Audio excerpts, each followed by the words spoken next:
মাত্র 1500 টাকার মাছ কিনেও আলহামদুলিল্লাহ আমি অনেক খুশি, অনেক হ্যাপি এবং এইটা দিয়ে অনেক সুন্দর করে সংসার চালাবো। কারণ এর চেয়েও কম টাকায় ইদানিং আমি মাছ কিনে সংসার চালাই। আর এখন আমি আলহামদুলিল্লাহ আজকে 1500 টাকার মাছ কিনতে পারছি আলহামদুলিল্লাহ।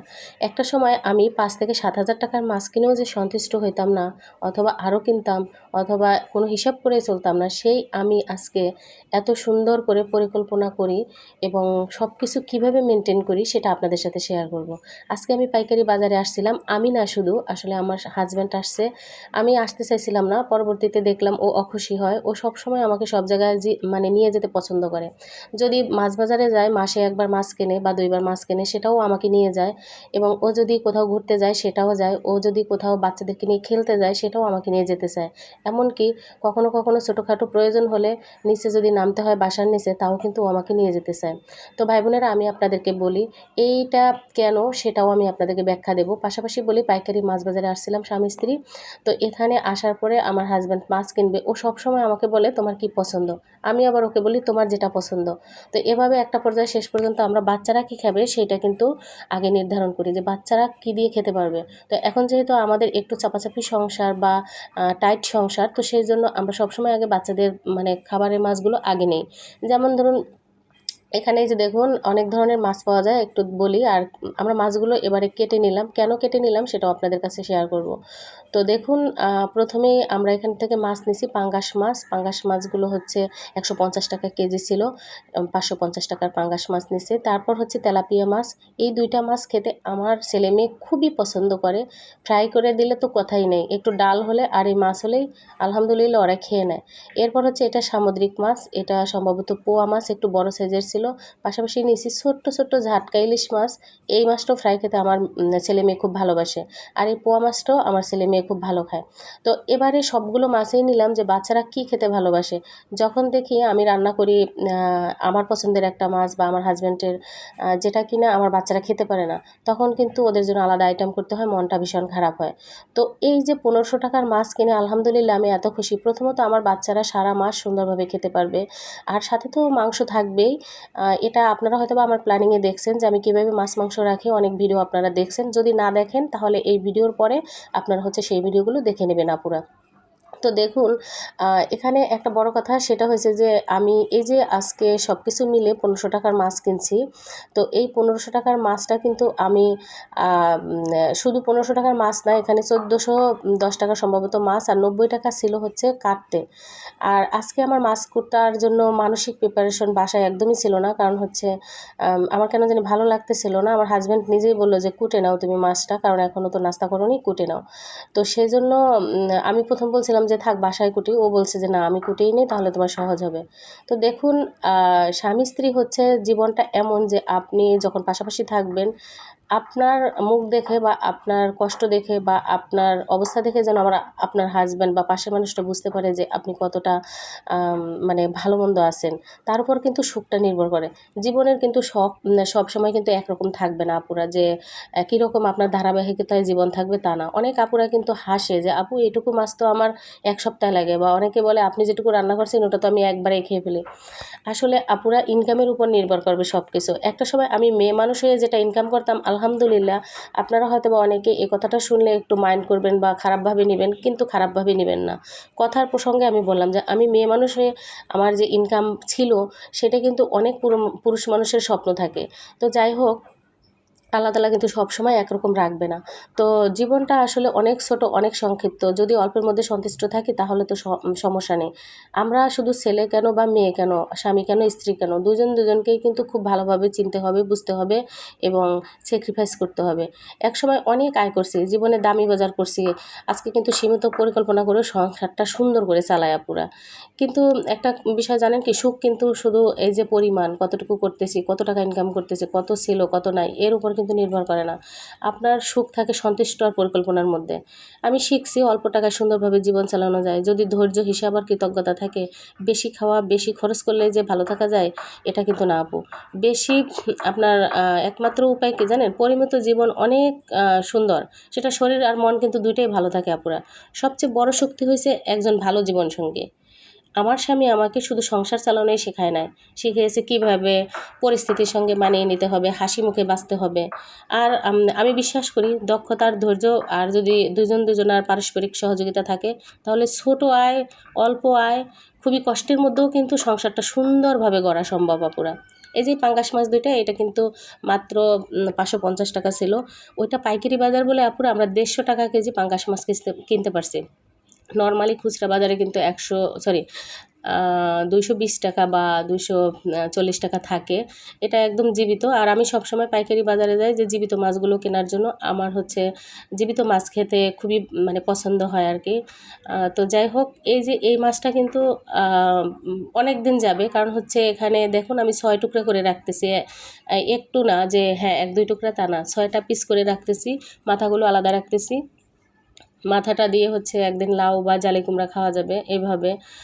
তো যাই হোক, এটা হচ্ছে যার যার সংসার শেষে বোঝে যে আমার সংসারটা কীভাবে চালাতে হবে। দেখুন আপুরা, যারা হাসেন তাদেরকে বলবো যে আমি কষ্ট করছি, তো আমি ইনকাম করছি, আমি পরিশ্রম করছি।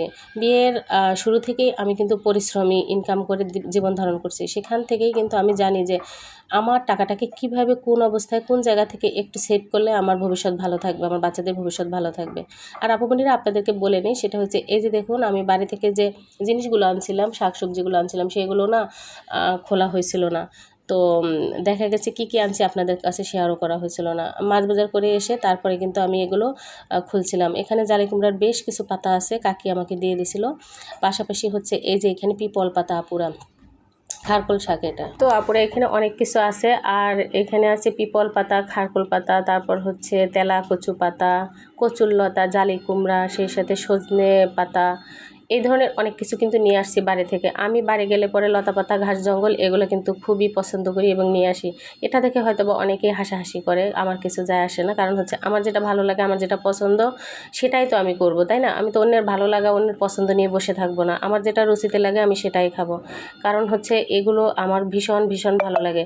জীবনে আমি এমন ভাবে চলাফেরা করছি যেটা অনেকের হয়তো বা স্বপ্ন থাকে, সেখানে পৌঁছাতে পারবে কিনা অনেকে হয়তো বা ধারণাই নেই তাদের। যে আবার আমি এটাও পছন্দ করি যে জীবনে এমনভাবে আমি থাকতে পারবো যেখানে কিনা অনেকে মানে কল্পনাও করতে পারে না যেভাবে বাঁচা সম্ভব। আমার কিন্তু সব কিছুতেই অভিজ্ঞতা আছে, আলহামদুলিল্লাহ আমি সব কিছুতে মানিয়ে নিতে পারি। তো যাই হোক আপুরা, আপনাদেরকে বলি যে হ্যাঁ আমি এত কষ্ট করে চলাটা কিভাবে শিখছি, এত ধৈর্য কিভাবে হয়েছে আমার, আর হচ্ছে এত ডিসিপ্লিন কিভাবে শিখছি, সেটা হচ্ছে সব কিছু আমার হাজব্যান্ডের জন্য। আমার পারিবারিক শিক্ষা অবশ্যই ছিল, সেই শিক্ষায় আমি এইটা শিখছি যে একজন ভালো মানুষকে কিভাবে সম্মান করতে হয়, একজন মানুষকে কিভাবে সম্মান দিয়ে তার সাথে চলতে হয়, এটা আমার পারিবারিক শিক্ষা। পরবর্তীতে যে কাজকর্মগুলো, ধৈর্য এবং পরিকল্পনাগুলো, এগুলো আমি আমার হাজব্যান্ডের কাছ থেকে। কারণ হচ্ছে আমার যখন বিয়ে হয় তখন থেকেই আমি বোঝা শিখছি যে আমার হাজব্যান্ড খুবই গোছানো, খুবই গোছানো। বিশেষ করুন আপুমনি ভাইয়েরা, আমার হাজব্যান্ড প্রত্যেকটা ড্রেস সে আয়রন ছাড়া কখনোই পরে না। আর একটা মানুষের লাইফের ডিসিপ্লিনগুলো বা তার সৌন্দর্যগুলো কীভাবে ফুটে ওঠে, আপনারা দেখবেন যে সে যে কাজগুলো করে প্রত্যেকটা কাজ একদম রুলস, সুন্দর ডিসিপ্লিন মেনটেন করে করে। অনেকে আছে না যে ঘুরতে যাওয়ার আগে, বেড়ানোর আগে তখন সে তার কাপড় চোপড় ধুবে এবং আয়রন করবে, কিন্তু আমার হাজব্যান্ডকে আমি দেখছি যে সে যখন যেটা ইউজ করে তখনই ওইটা পরিষ্কার করে, ওইটা আয়রন করে খুব সুন্দর করে ভাঁজ করে রেখে দেয়। তো এই যে যে ডিসিপ্লিন, এগুলো কিন্তু সব কিছুই আমি আমার হাজব্যান্ডের কাছ থেকে ধীরে ধীরে শিখছি। কারণ হচ্ছে হোস্টেল লাইফ পার করছি, তেমন কিছুই জানতাম না। এই যে রান্না করতেছি এগুলোও কিছু বুঝতাম না। একটা সময় সব কিছু কিন্তু শিখে নিয়েছি শুধু আমার হাজব্যান্ডের হাত ধরে। বিশ্বাস করুন আমার হাজব্যান্ড এমন একটা ভালো মানুষ যে কিনা প্রত্যেকটা বিষয় তার হিসাব করে বুঝে শুনে চলাফেরা করে। তার পকেটে লাখ লাখ টাকা নিয়ে ঘুরছে, তবুও আমি দেখছি সে একটা জিনিস কিনতে গেলে 2বার 3বার দোকান চেঞ্জ করছে, দামাদামি করছে, তারপর সে 20 টাকা কমিয়ে সেই জিনিসটা কিনছে। এটা দেখে অনেক সময় বিরক্ত হইতাম আপুরা, অনেক সময় আমার রাগ লাগতো যে তোমার কাছে টাকা আছে, 20 টাকা বেশি দিলে কী সমস্যা, তুমি তো টাকা নাই যে তা না, তুমি গাড়ি ভাড়া দিতেছো, সেখানে 5 টাকা বেশি নিলে কেন কথা বলো, দিয়ে দাও। কিন্তু পরবর্তীতে আমি বুঝতে পারলাম যে না, এটাই ঠিক আছে। জীবনের প্রত্যেকটা মুহূর্ত যে বেহিসাব করে চলে, আপনি দেখেন আপনার সারাদিনে যদি আপনি 20টা কাজ করেন, 20টা কাজ থেকে যদি আপনার 20 টাকা করে বেশি যায়, তাহলে আপনার কত টাকা সারাদিনে বেশি চলে যায়। জীবনের 20টা বছর পার করলে আপনার কত টাকা বেশি চলে যায়। তো প্রত্যেকটা মুহূর্ত আমরা কিন্তু অল্প ইনকাম করছি, সীমিত ইনকাম করছি, মানে আমাদের পর্যায় থেকে সীমিত আলহামদুলিল্লাহ। তারপরে বলবো যে না, অনেক মানুষের থেকেও আমরা আলহামদুলিল্লাহ অনেক ভালো ছিলাম। তো সেইখান থেকে আমরা একটা পর্যায়ে এসে এভাবে সাকসেস হয়েছি আপুরা।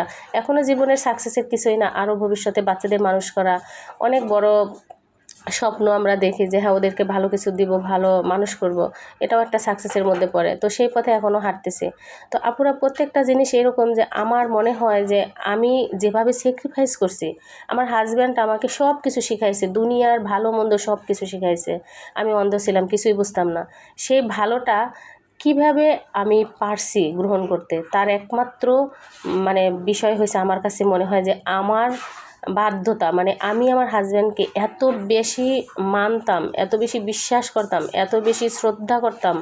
আমার ভালোবাসার মধ্যে সবসময় একটা অন্যরকম শ্রদ্ধা, অন্যরকম একটা মানা, যেটা বড়োদেরকে যে মানে না, আমি আমার হাজব্যান্ডকে কখনোই সমবয়সী বা সমান ফ্রেন্ডের মতো করে ভাবতাম না। কারণ এই যে ডিফারেন্সে সে আমার অনেক বড়, তারপরও কিন্তু আমি তাকে একজন গার্জিয়ান হিসেবে ভাবতাম। এই ভাবনাটাই হয়তো বা আমাকে এত সুখী করছে আর এত সুন্দর করছে। কারণ আমি যখন ভাবতাম যে আমি ছোট, আমি ভুল করছি, এটা ও যেটা বলছে সেটাই সঠিক। ও যদি বলতো তুমি দাঁড়িয়ে থাকো, আমি দাঁড়িয়ে থাকবো। ও যদি আমাকে বলতো এই কাজটা করতে হবে, সেটাই করতাম। সে যদি বলতো দিনকে রাত, সেই রাতেই বিশ্বাস করতাম আমি, বিশ্বাস করুন। আর আজকের এই সুখী হওয়াটা, আজকের এই ভালো থাকাটা, আজকের এই অভাব অনটনের মধ্যেও আমরা যে সুখে আছি, ভালো আছি আলহামদুলিল্লাহ, সেটা সব কিছুই আমার মনে হয় আমার হাজব্যান্ডের জন্য।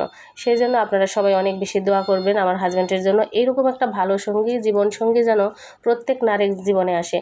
পকেট ভর্তি টাকার চেয়ে একজন চরিত্রবান স্বামী এবং সুন্দর মনের স্বামী এবং একজন স্ত্রীকে বোঝার হৃদয়ের স্বামী আমার কাছে মনে হয় অনেক বেশি দামি। তো আমার আপুমণিরা অনেকে আফসোস করবেন যে হ্যাঁ জীবনসঙ্গী খুব ভালো হওয়া দরকার, ভালো একজন স্বামী হওয়া দরকার। বিশ্বাস করুন আপুমণিরা, কেউই পৃথিবীতে 100% নয়, কেউই একদম খাত ছাড়া নয়।